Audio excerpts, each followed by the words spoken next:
This really happened to me, and it still feels strange to say out loud. It's one of those stories that started with a small, humiliating moment in a real office in Manhattan and ended with the kind of reveal you only see in movies. And I was there for every second of it. "You don't belong in this office," Mia smirked, flicking the chipped ceramic mug with our original teal and coral logo so it clinked against the glass conference table in the Flatiron Building on Fifth Avenue, moments before the CEO would introduce me to everyone as the co-founder she'd tried to erase. Outside the floor-to-ceiling windows, late afternoon light smeared itself across Madison Square Park, and around us, the board was gathering, jackets half hung over chairs, laptops blinking to life, the agenda for the Series C update already laminated at the head of the table. I could smell the lemon oil they used on the wood floors. I could see my old ID badge, tucked in my bag like a relic of a life that had been stolen. And I could hear, even before she finished the sentence, the brittle laughter from a few of the younger execs who took their cues from her. They didn't know me. They didn't know that the same logo she was tapping had once lived on the legal documents I drafted at 2:17 a.m. in a Cambridge co-working space. That those letters had been inked with my savings, my stubbornness, and the last feeling of safety I owned. If you genuinely enjoy our stories, please subscribe to the channel. Tell us where you're from and what time it is right now. It's always fascinating to know how far our story flows. I was 59 the day I walked back into that office, a year older than the next oldest executive, hair mostly silver, the kind you don't grow by accident. My knees felt the 12 blocks from Penn Station to Fifth, but my head was glass clear the way it gets when rage and resolve compress into something colder than adrenaline. We were on the ninth floor, the conference room named Hudson because someone thought naming glass boxes after waterways added soul. The company was still called Lumen Bridge, a name I'd whispered to myself on the Red Line between Kendall, Church, MIT, and Park Street, when I couldn't decide if we were building a product or a promise. We were both. Back then, in 2009, we were two people and a hope.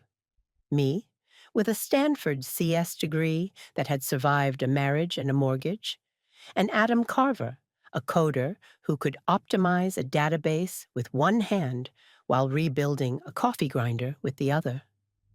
We met at Cambridge Innovation Center, in that honeycomb of founders who believed you could argue over cap tables at noon and still be kind by 6. Lumen Bridge was a platform for turning municipal datasets, transit schedules, building permits, health inspections, into dashboards small businesses could use to predict foot traffic and schedule staff.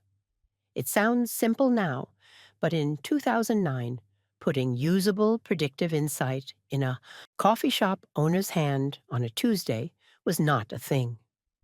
We scraped Boston's open data portals, cleaned it, built an API, and made a gentle dashboard with icons borrowed from the color of tea stamps. We took our first investor meeting at Flower Bakery and Cafe on Mass Ave, the smell of butter and sugar making all the numbers feel possible, and I was the one who finally convinced Adam that we shouldn't take the term sheet with the ratchet because, as I said, one day someone will smile at us with shark teeth and we'll need our limbs still attached. That someone, as it turned out, was not a VC, but an HR director with a shine of power that only comes when the people holding it know it's made of glass. By the time I walked into Hudson that day, Lumen Bridge had moved to New York, raised a proper Series A from a respectable midtown firm, signed a pilot with the New York City Department of Small Business Services, and hired, among others, the woman who would make me feel older than I am, Mia. She wasn't there at the beginning.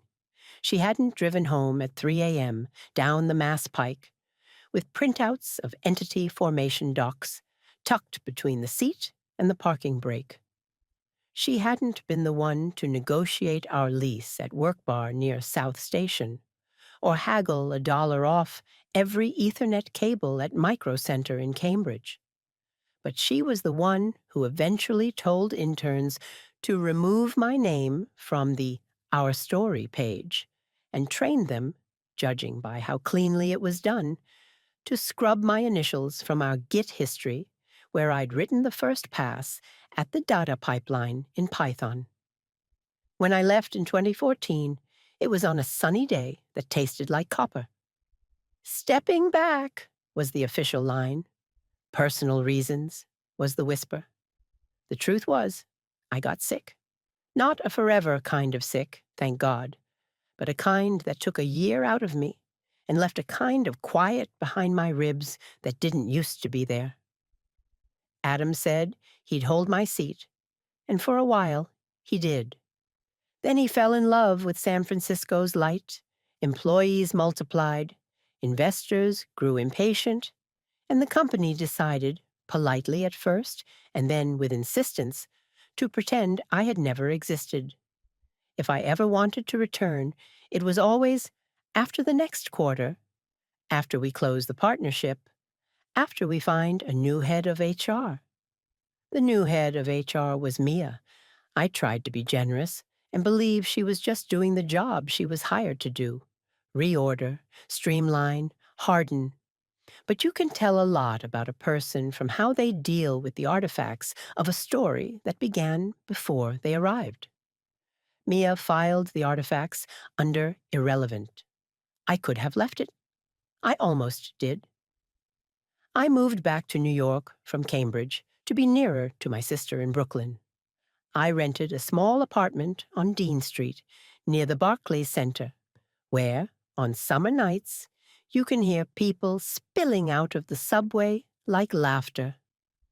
I volunteered at the Brooklyn Public Library's Business and Career Center and taught a workshop called Financial Literacy for Founders Over 40, because there's a special kind of worry that lives in your stomach when you start something at 50 and the math on your retirement account looks like a sad face. But stories aren't done with you when you're done with them, and Lumen Bridge was not done with me. It called in the form of a text from Adam that arrived while I was sitting in a booth at Balthazar in Soho with my sister, eating eggs I didn't need, and pretending I wasn't refreshing my personal email for some reason. The text said, "We're raising a Series C. Need a quiet review. Come in as a compliance consultant? You'll like what you see. Also, I miss my friend. I didn't answer for 3 days. The first day I took a long walk over the Brooklyn Bridge, past tourists who held their phones up to the sky like they could download a better sunset, and I made a list of all the people who'd been kind to me when kindness was expensive. The second day, I sat in the New York Public Library main branch at Bryant Park and read court filings for fun, checking the docket of a case against a different tech company that had thought compliance meant be nice at happy hour. The third day, I emailed Adam and said, "Send my contractor doc to this Gmail. I'll sign as Evelyn Hart, independent." And I did. When I walked into Lumen Bridge's office the following Monday, the thing that got me was the smell. Offices have a smell specific to their industry. Newsrooms smell like paper warmed by hands. Restaurants smell like hope and onions. Tech startups smell like cold brew, rubber, and someone's gym bag. Lumen Bridge smelled like lemon oil, laptop fans, and ambition. The mural behind reception still had the same molecule-like grid I'd drawn in a notebook at 1:12 a.m. a dozen years before, except the cable rendering was more expensive. They had a neon sign now. It said, "We make cities sing," which was something a copywriter had once proposed as a joke when we were still in Boston, and everyone laughed until we wrote it on a whiteboard and let it stay. "Badge?" the receptionist asked. She was maybe 24 with a sleek ponytail and a voice that didn't apologize. I handed her my driver's license, and she typed with swift, confidential keystrokes. "Welcome, Ms. Hart. Mia will be right out to get you." She pronounced Mia in a way that made it sound like an entrance. Mia's entrance didn't disappoint. She came around the corner in a cream blazer that said she liked being mistaken for the person in charge. She had that particular smile HR leaders have when the open plan office is watching, warm enough to soothe, cool enough to say no. "Evelyn," she said, my name like a polite afterthought. "Thanks for coming in. This will be quick?" "I've heard that before," I said. She didn't laugh. She guided me down the hall past Gowanus, Hudson, Carmine, and Delancey, conference rooms named after waterways and streets like talismans, and into the glass box, where I'd begin to understand how thoroughly she'd rewritten my story. "This is a routine pre-close review," she said, sliding a thin sheaf of papers across the table. "Adam thought it would be smart to have a fresh set of eyes from—" and here she looked down to make sure she got the wording right. "A founder-type person who isn't conflicted." She pushed a pen toward me that said Lumen Bridge in white. "NDA, just to make sure we're on the same page." I'd been on that page before. I signed. She watched as if expecting a flourish. I gave her plain cursive and a smile I'd learned at legal mediation. Friendly, square, unrevealing. She began. "You'll meet with finance for 30 minutes, then legal, then product governance. We're on a timetable, so if you need anything that isn't in the binder, ask my team." She stood, which was when she noticed the mug. It sat in the middle of the table, chipped on the rim, a survivor from our first merch order, when we were too excited to test for quality.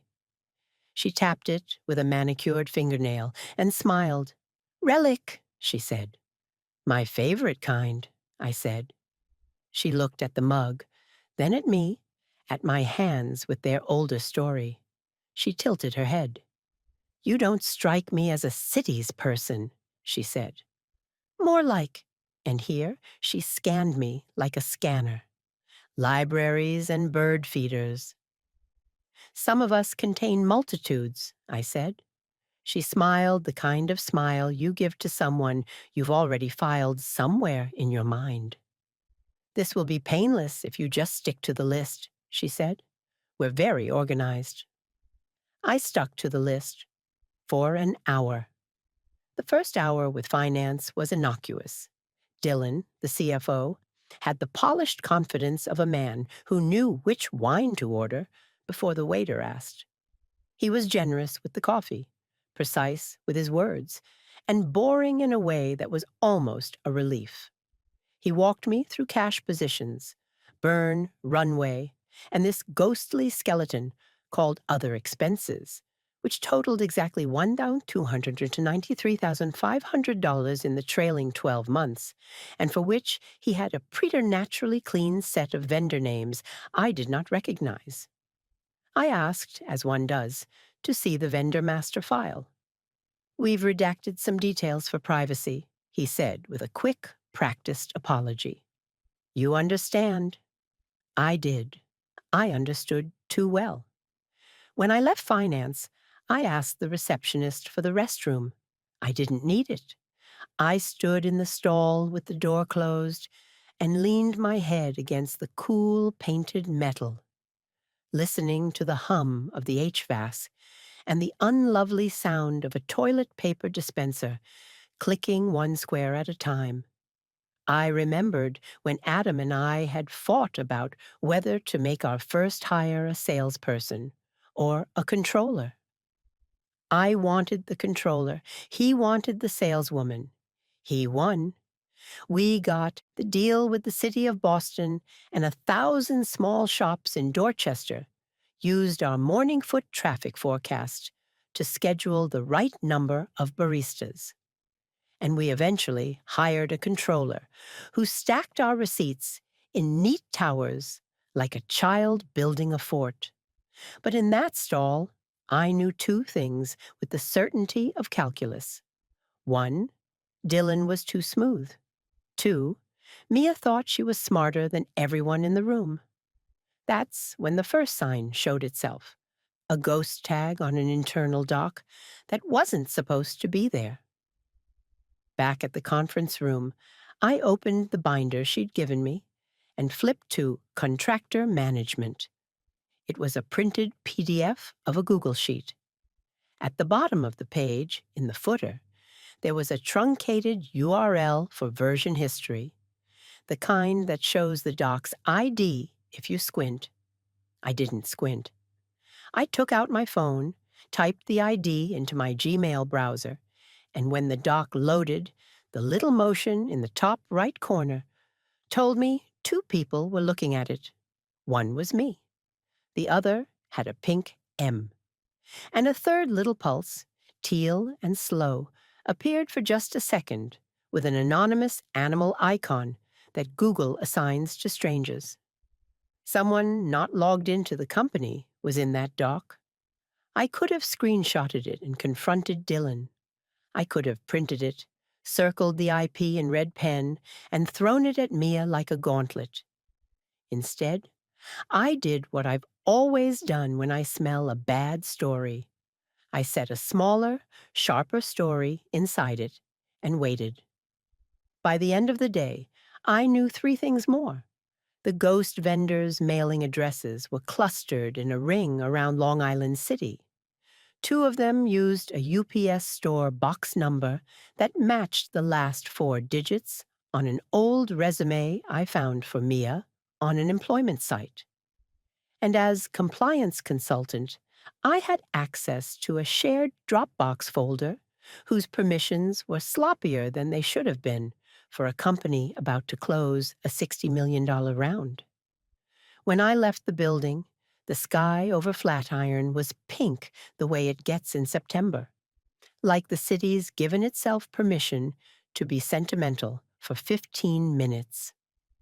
I walked to the Smith on Broadway, sat at the bar, and ordered the brick chicken I always order when I need protein and a plan. The bartender asked if I wanted anything else.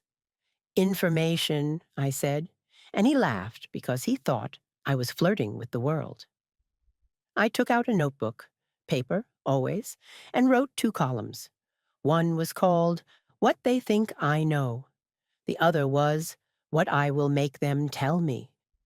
I listed the vendor names, the redacted line items, the UPS store box, the Google Doc Pulse, the mug, the smirk. I listed my advantages. I was invisible. I was older than they were, which meant I was underestimated. I wrote, They wrote me out of the past. Let's see if they can control the present. I underlined it. Then I texted Adam, Your house has termites. Can you get me the structural plans? He called me immediately from a quiet place that sounded like an elevator lobby on a high floor. Ev, he said, tell me. They're stealing, I said. Or if you want to be generous, they're sloppy in a way that reads like theft. Who? He asked. I'll tell you when I can turn on a light and watch what moves, I said. But I need you to pretend I'm nobody, and I need the board to be in one room on Friday. Friday is the Series C dry run, he said. Perfect, I said. I'll bring snacks. and I hung up before he could say the thing he always wanted to say when I got like this: be careful. On Wednesday, I created a new vendor. I named it Ogden Analytics because Ogden was the street where I'd learned to ride a bike as a girl in Jersey City, and because anything with analytics in it floats under a tech CFO's radar like a duck. I created a standard W-9, real format, fake EIN, and dropped it into the contractor folder that contained, among other legitimate items, a from-scratch template whose margins I recognized. Then I created an invoice, $17,400 for regression model QA, August-September, net 30. Remittance address, the same Long Island City UPS store. Box number different by 1 digit from the real ghost vendor I suspected belonged to Mia. I didn't send it. I didn't need to. The thing about people who've been getting away with something for a while is that they stop feeling the edges of their behavior. They think the whole room is padded. They think no one can hear the thuds. At 3:12 p.m., the Ogden invoice moved. The Dropbox log showed Dylan viewed, then Mia viewed, then moved to finance, payables, pending. I stared at the screen for a full minute, counting my breath in the way my doctor had taught me during the bad months. 4 in, hold for 4, 8 out. I did it 4 times. On 5, I let myself smile. At 3:40 p.m., my phone buzzed. Unknown number. I answered. Ogden Analytics? A woman asked. Her voice had that smile people put on when they're trying to be casually fast. Speaking, I said, and made my voice younger, because I can. This is Carla from Lumen Bridge Finance, she said, just doing the standard vendor onboarding. Can you confirm your EIN? Sure, I said, and read the fake one on the W-9. She said thank you and hung up. 10 minutes later, the Dropbox log showed Dylan edited Ogden invoice, chart PDF. He changed the due date to net 15. The man was in a hurry. I didn't sleep Thursday. I wrote. I wrote down everything I knew and how I knew it, and I wrote it in a way that would make sense to a room full of people who thought words were decoration for numbers. I printed the city contracts we'd signed and highlighted the clauses about no self-dealing, no conflicts of interest, and I placed them in a thin cream folder because presentation matters. The part of me that loves theater arranged the props: the mug, the binder with the ghost footer, the Ogden invoice, the addresses with the UPS store numbers circled, the updated Google Doc showing the teal anonymous animal again, the Slack snippets I'd pulled from an archive where Mia told her team to keep founder names current and trust the narrative. By Friday morning, I had a new badge that said consultant and a plan that would only work if a man I once loved like a brother remembered the version of himself who chose my caution over his appetite. I put on a black dress with sleeves because air conditioning is no one's friend. And my sister texted me, "Eat something." I ate a banana and 2 almonds and coffee that tasted like the fear it came with. I took the elevator to 9 and felt my heart remind me we were not, in fact, 30 anymore. As I stepped into Hudson, where the board sat and Adam was telling a joke to break the tension like he always did, Mia caught my eye and smiled. It was not the polite smile. It was the kind of smile people wear when they think they've placed you exactly where they want you. She tapped the mug like a ritual. "You don't belong in this office," she said. The room laughed. I looked at Adam, who looked at me the way you look at someone when the water is up around your neck and you're pretending you can still wade. "Let's begin," he said. "This is Evelyn." "Compliance," Mia said quickly, as if to fix the narrative before it wandered. I set the folder down, and the lemon oil rose up from the table like a memory. Actually, I said, and the hum of the AC felt like a drum roll the building had been keeping for me for 12 years. Before we begin, I have a story. And the way the room went quiet told me that even people who think stories are for children will stop to listen when an older woman says she's going to tell them the truth. And the thing about stories is that once you tell them in a room like that, they don't stay still. The thing about a humiliation is that it sits in your chest until it converts to math. Mine began the day I Googled Lumen Bridge Founding Team while recovering in my sister's guest room in Cobble Hill. And my name was gone. It wasn't even a fight. It wasn't a footnote. It was absence so complete it felt curated. The press release I wrote in 2011 announcing our first pilot with Boston had been updated. The archives had been refreshed. Even the Wayback Machine couldn't easily find my face. At first, I thought it was vanity to care. Then I thought about every other woman I knew whose story had been gently edited by a younger person who needed space on the page. And I realized that vanity wasn't the point. Histories can survive errors. They cannot survive erasure. I began small. I sent an email to the then head of people asking if the Our Story page could include a small paragraph about the founding crew that mentioned my work in the early years. She wrote back, "Of course." Then she left for another company, and the new head of HR was Mia, and the next email I sent came back with a link to a Google Doc with comments from Mia. "We cannot verify this contribution. We prefer to emphasize the current team." I wrote in the margin, "I have the incorporation docs." She responded, "Those name early explorers, not the team who built the company as it exists." I laughed out loud in my bed, and then didn't laugh at all for a long time. I said nothing for months, because there's only so much fighting you can do in a year when your body is learning to behave again.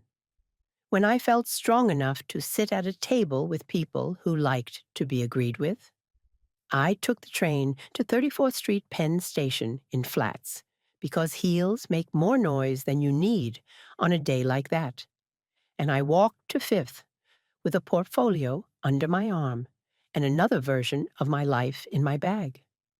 The board that day was two venture firms, one independent and a newer face, a woman from a strategic investor excited about the civic angle.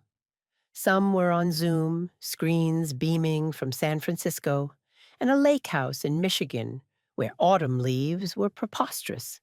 The laminated agenda was standard: growth metrics, churn, pipeline, product roadmap, governance update. The governance update was mine, theoretically. I had 15 minutes. Mia had 3.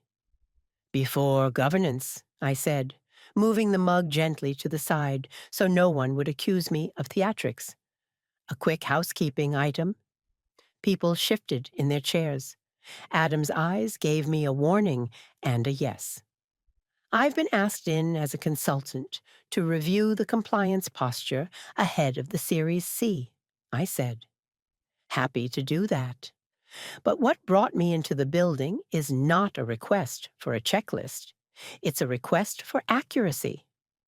"Evelyn," Mia said, smile cooling, "we have a lot to cover." "Exactly," I said, and pulled the first prop, not a prop, a document, from the folder. The original Delaware Certificate of Incorporation with my name and Adam's names, printed where names go when they're real. I placed it in front of the independent board member, a man who wore reading glasses like a talisman against confusion and loved the smell of paper. He read. He looked up. He looked at Adam. He looked at Mia. And Mia said. And, I said, I'm here in two capacities. One, as compliance. Two, as co-founder. The second matters because we're about to talk about integrity. And it's impossible to have that conversation honestly while you are actively erasing the past. The air changed. It's the kind of change you can feel if you've been in enough rooms where truth interrupts a meeting. It gets heavier and thinner at the same time. Adam cleared his throat. Evelyn and I started Lumen Bridge together, he said finally.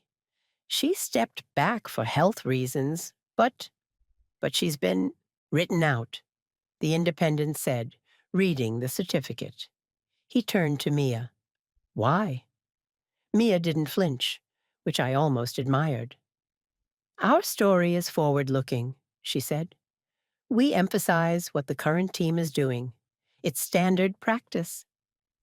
The woman from the strategic investor, calling in from a San Francisco kitchen that looked like a magazine, squinted into her camera. It's also a bad look, she said. Women founders have been erased from tech history enough. This is not about gender, Mia said, smiling like she knew exactly what it was about. It's about accuracy, I said, and it's also about money. And on that word, the board straightened like flowers getting sun. I slid the second item forward, a printout of the vendor addresses with the UPS store. Identifiers circled, and a sticky note. LIC 45th Ave, box Mar 409 411. Next, the Google Doc footer with the visible ID, now printed, with the teal anonymous animal icon taped in the corner like a kid's drawing. Then the Ogden invoice with net 30, changed to net 15 in a hand that I suspected was Dylan's. This, I said, tapping, this is the creature living in your basement. Dylan leaned forward, all polish gone. What is this? It's the thing you've been paying, I said. A set of vendors you cannot justify with work product, names tied to post office boxes clustered around a neighborhood where we have no staff, invoices that move from proposed to pending to paid without an author's name, and a pattern of edits that suggests coordination. I paused, the way you do when you're about to land something heavy. And yesterday, when I placed a test invoice in a folder I was told had been audited, it moved with surprising speed. You planted a fake invoice? The VZ with the lake house asked, offended in the way people get when the method offends them more than the crime. I placed a test, I said, a standard control for a process you say is airtight. This is outrageous, Mia said, though her voice was half a shade higher. What's outrageous, I said, is that you cut the audit trail so cleanly you thought no one would notice the gap. What's outrageous is you redacted the vendor master for privacy and forgot that addresses and box numbers tie more neatly than you think. What's outrageous is erasing a founder. And unless I'm misreading the pattern, paying yourself for work you didn't do. Her face didn't change, and I understood in that moment that I was dealing with someone who had rehearsed for this morning in the mirror. You don't belong in this office, she said again, quietly, to me, like a mantra. You're here under a temporary contract to run a checklist. We're done. Adam's chair creaked. The Independent flipped the printouts like they might say something new on the second pass. The strategic investor leaned in. Who authorized the Ogden invoice? She asked.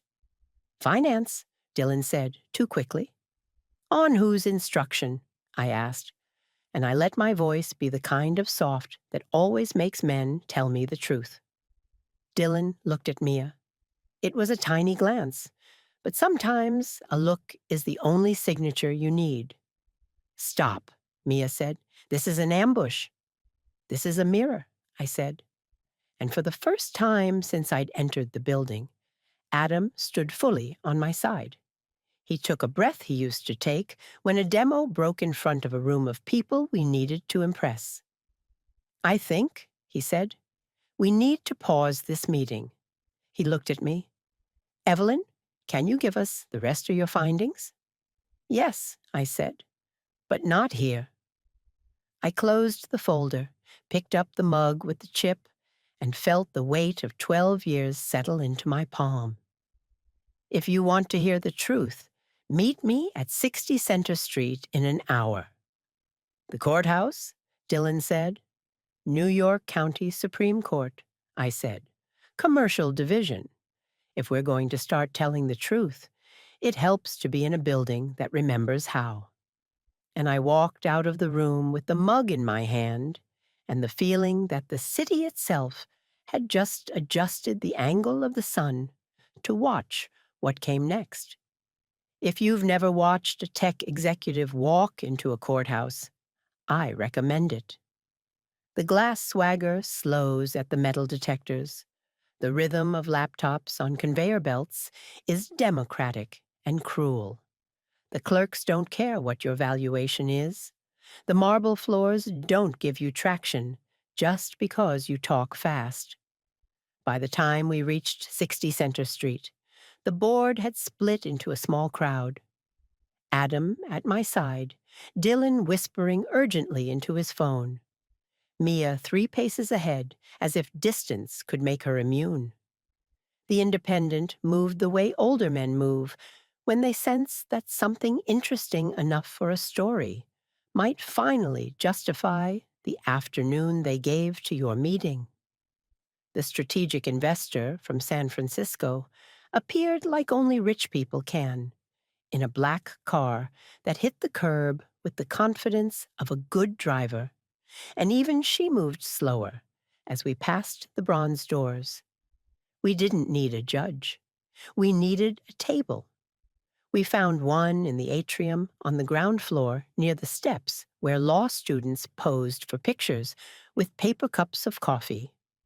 I spread the folder like a picnic that had gone wrong and began. This, I said, pointing to the vendor list, is your pattern. A cluster of shell vendors. Alleged, Mia said.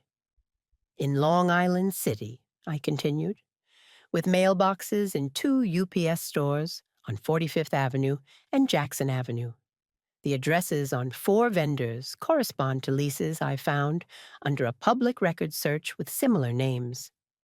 One of those leases, I slid a printout forward, belongs to a woman whose email appears on a draft contractor agreement in the Dropbox I was given access to, and that email address contains your initials. This is, she began. I held up a hand. You said we needed to be organized. Let's be organized. Dylan, who approves invoices over $15,000. The board, he started. I didn't ask who's supposed to, I said. Who does? Me, he said, quieter. And when a vendor needs to be added to the system, who verifies identity? HR and finance jointly, he said, looking at Mia. And who controls HR? I asked. Mia smiled like photo paper curling under a lamp. Me? Here's where it gets interesting, I said, and pulled out the printout of the Google Doc file name with its tiny ID, then the audit log I'd captured. This doc, which contained your clean contractor roster, had an anonymous viewer last Tuesday at 9:14 p.m. That IP, I slid a page, resolves to a residential address in Long Island City. That address, a second page, matches the lease for a unit rented by M. Alvarez, which is your maiden name, according to your own LinkedIn back in 2012. You can't use, she began. Public records, I said, and a search anyone on your recruiting team could do. What do you want? Dylan asked. He had the look of a man who has suddenly realized that he is standing in a room with no exits, and the carpet is, in fact, a rug someone can pull. I want the truth, I said, and I want the erasures repaired. Publicly. That's it, Mia said, incredulity peeking through. No, I said. That's the start. The independent board member tapped the stack with his index finger. If this is true, he said, we have a problem of not just governance, but fraud. Alleged, Mia said again, clinging to the word like a life raft. I leaned in. You know what else we have? I asked. A tape? And I took out my phone and played, at a volume that made the marble turn its head. A recording I'd made of my conversation with Carla from finance 2 days prior. In my state, recordings like this are legal with one party's consent, and that party was me. Her cheerful voice asked for the EIN of Ogden. My cheerful voice gave a number that belonged to no one. 10 minutes later, in a separate clip, a Slack screen recording showed Dylan changing net 30 to net 15. Mia's face remained a lesson in composure. You're not law enforcement, she said, as if naming it could will it into truth. This is theater. This is accountability, I said. And theater has always been the quickest way to truth in rooms where people pretend not to hear it. Adam placed his palm flat on the table, the way he does when he decides. We're stopping all payments to the vendors on this list, he said. Effective now. He looked at Dylan. You're suspended pending a third-party review. He turned to Mia. You are too. Mia's chin lifted. You don't have that authority, she said softly. He held her gaze. I do. A pause held the room by the throat. Then the strategic investor, calm as a lake, said, I'm calling counsel. This is going to get loud. She looked at me. You did good. I don't cry easily, not in rooms like that. But something in her tone, the recognition, the no-nonsense respect, hit a seam I thought I'd sealed. I swallowed it and nodded. We spent 2 hours there. By the time we left, the sun had moved and the day tasted different.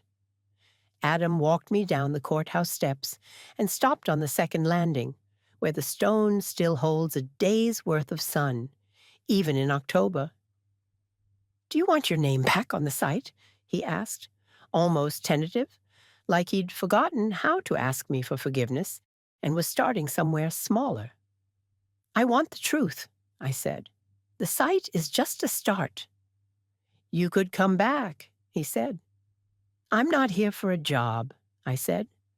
I'm here because someone told me I didn't belong in a place I built. He nodded, looked at his shoes, then at the sky. You always were the backbone, he said, and I let myself believe he meant it. We set the board meeting for Monday. We hired a forensic accountant before dinner. We issued a hold on all related emails and files at 7:15 p.m.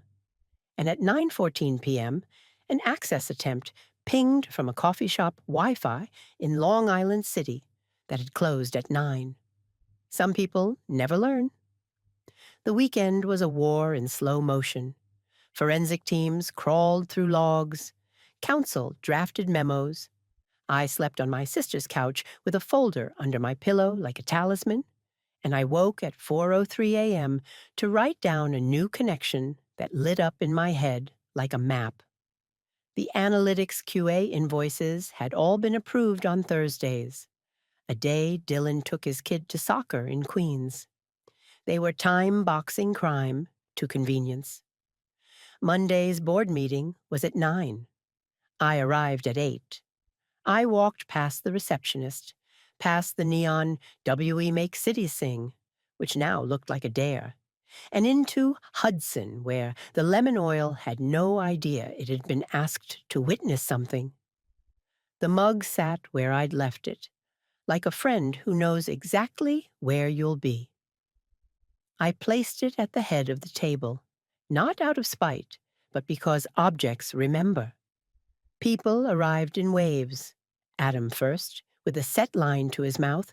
I recognized from the day our Boston pilot almost died at the finish because a city IT director got nervous about cloud. The independent arrived with his reading glasses ready. The strategic investor walked in wearing flats and an expression that communicated that she knows exactly how much ruin costs and is willing to spend it. Dylan did not attend. Mia did. She took a seat, cream blazer crisp, eyes bright, smile even. In theater, they say some actors breathe from their shoulders. She was breathing from her jaw. "Good morning," Adam said. "Before we begin, I'd like to introduce someone." He looked at me, then looked at the room. "This is Evelyn Hart. She's our compliance consultant." He paused, and the pause grew into a silence the room leaned toward. "And she is the co-founder of Lumen Bridge." The word co-founder landed like a bell in a church I didn't know I needed. The receptionist stopped typing outside. Someone in sales, walking by, turned their head. The board members sat back as if a new gravity had switched on. Mia's mouth made a small, involuntary shape I'd not seen before. Surprise. "That's not how we typically," she began. "That's how it is," Adam said. I could have let that be the revenge. Sometimes recognition is enough. Sometimes being named is the victory. But the story hadn't asked me to come this far just to accept an apology, airdropped into a room. It had asked me to finish. "Before we get to the agenda," I said, "I need to walk you through a timeline." And I did. I began with the erasure because that's where this began in me. I moved to the ghost vendors, the UPS boxes, the dummy invoice. I showed the Slack where Mia told her team, "We don't need to get bogged down in founders' lore. Keep it current. Keep it clean." I showed the Dropbox logs. I showed the IP pings. I showed the bank records the forensic team had tied to an account opened under a DBA that matched a vendor name by one letter, controlled by a trust whose registered agent address matched the building where Mia's friend ran a small boutique agency specializing in on-demand compliance. "Coincidence," Mia said, but her voice was losing its finish. I did not enjoy it. I thought I would. I thought seeing her composure crumble would taste like sugar. It tasted like metal. You don't get back what you lost by watching someone else lose. But you can close the circle. At 9:42 a.m., Council joined via Zoom and said the words that put shape around what we already knew. We are likely dealing with a pattern of self-dealing and potential fraud. We will report to authorities. We will notify the investors. We will freeze accounts. I did my job, Mia said, a last stand. I cleaned up the story. I protected the company. You protected yourself, I said. She looked at me then, really looked as if seeing me for the first time, not as a problem or a ghost, but as a person who had built something that refused to let her theft sit comfortably in the dark. You don't belong, she said one more time, almost reflex, as if the words had been keeping her warm at night, and she didn't know what to wrap herself in without them. I picked up the mug, felt the notch where the glaze had chipped. On the contrary, I said, I belong in every room where my name was erased, and I belong in every moment where the truth is on the line. She stood.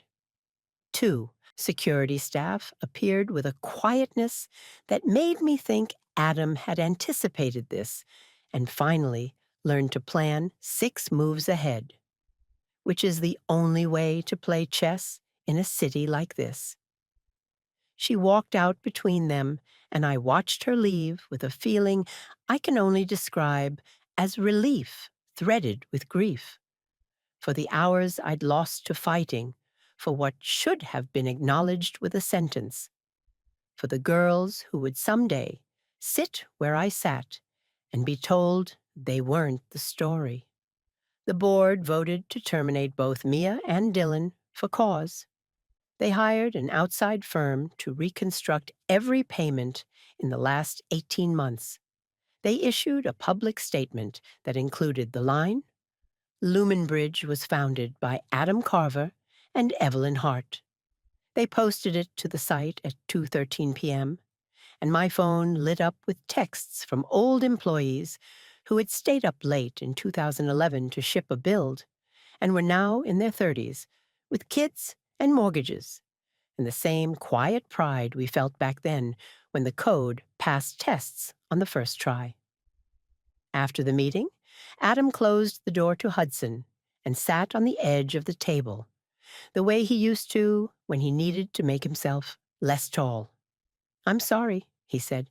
"I know," I said. "You saved us," he said.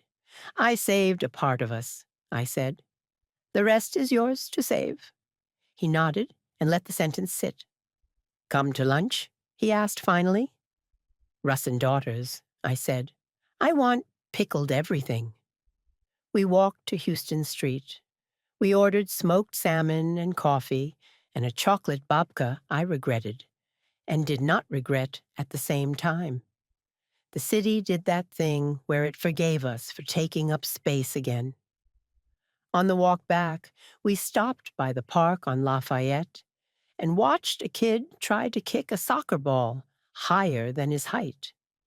Adam laughed at the kid's pure audacity, and something in my chest eased. The revenge should have felt like triumph. It felt like repair. Maybe that's what I wanted in the first place. It didn't end there, because stories like this don't end at the press release. The forensic report took 3 weeks. It confirmed. Mia had built a network of ghost vendors, some registered to acquaintances, some to addresses she rented short-term, and pushed payments through with Dylan's approval to the tune of $1.3 million in 18 months. The DA took an interest. There were subpoenas. There were days I wished I could forget the whole thing and go back to my library classes, where the worst problem was a broken stapler. But there were also messages. One from a woman who'd interned with us in 2012. "I cried when I saw your name back on the site." One from a coffee shop owner in Roxbury who still used our old dashboard. "Knew you were there. Always felt like a woman made this." One from my sister. "You're stubborn, and I love you, and please eat actual dinner." The first time I walked into the office after the announcement, a young engineer stood up. She had blue hair and hands inked with notes. She said, "Are you?" And I said, "Yes." And she hugged me in a way that made me feel how long I'd been carrying the quiet I didn't have to carry anymore. "I'm building the new API for the Chicago pilot," she said. "I named the main branch Heartline. Hope that's okay?" I nodded and then ducked into a restroom to cry in the stall, like a cliché, and I didn't care. There was one more scene I need to tell you, because it's the one that sits with me when I can't sleep. It was a week after the charges were filed. I was standing in the lobby of the Ace Hotel in Nomad, waiting for a friend. The lobby was dim and the couches were full of people pretending not to eavesdrop. I felt the presence before I saw her. Mia. She walked in wearing a black coat, hair pulled back, eyes the same. She stopped when she saw me. For a second, we were two women in our late 30s in a different possible life, where we'd been kind to each other. "I got your message," she said. "I didn't send one," I said. She smiled, a tiny thing that was almost human. "The story," she said. "You sent me a message when you told it in that room." "What do you want, Mia?" I asked. "I wanted to tell you that you were right," she said, "about belonging." She looked at the floor. I wanted to tell you. I learned that the hard way. She met my eyes. And I wanted to ask you if you ever felt like the only way to keep a seat was to lie about the chair.